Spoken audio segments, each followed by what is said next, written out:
morning, everybody. Mike Vaki, Princetontrader.com, here for ntmarkets.com with your Wednesday morning pre-market webcast. Okay, S&P 500 E-mini futures, the ES as it's called, daily chart. We made new highs yesterday. 2002.75 is the high of the moment. You can see the upper band there, and you can see it starting to distance itself from price. It's currently 2015.67.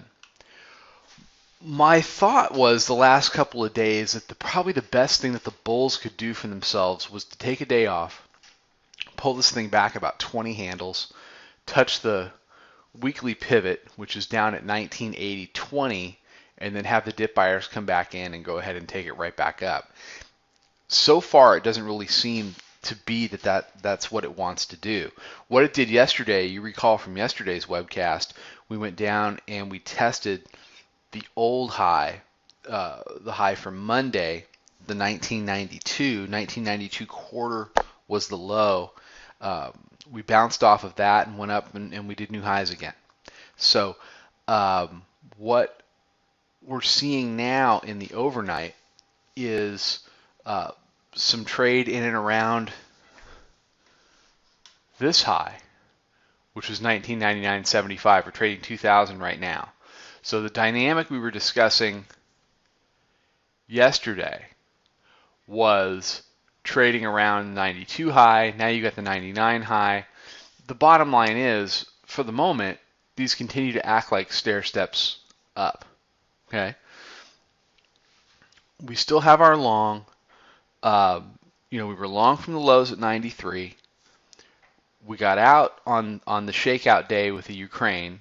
We didn't ride it down to the 37s. We got out.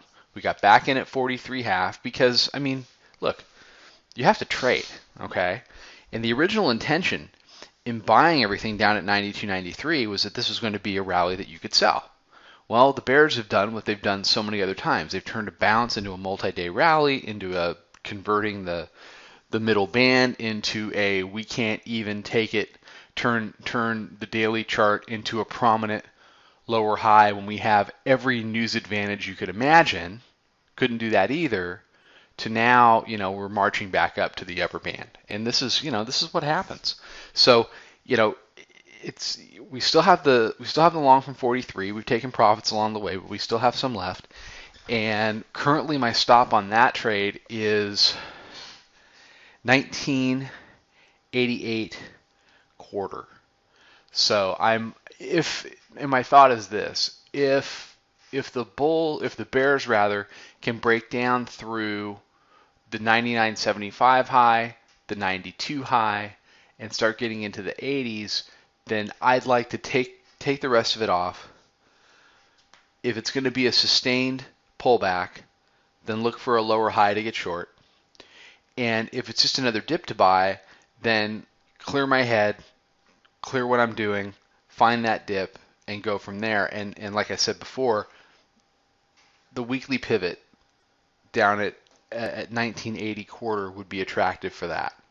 If it goes much farther than the weekly pivot, or if weekly pivot becomes resistance down at 1980, then for the first time in a very long time, the bears will have broken what's a 93% stat, which is in this situation, to touch the upper band before the middle band.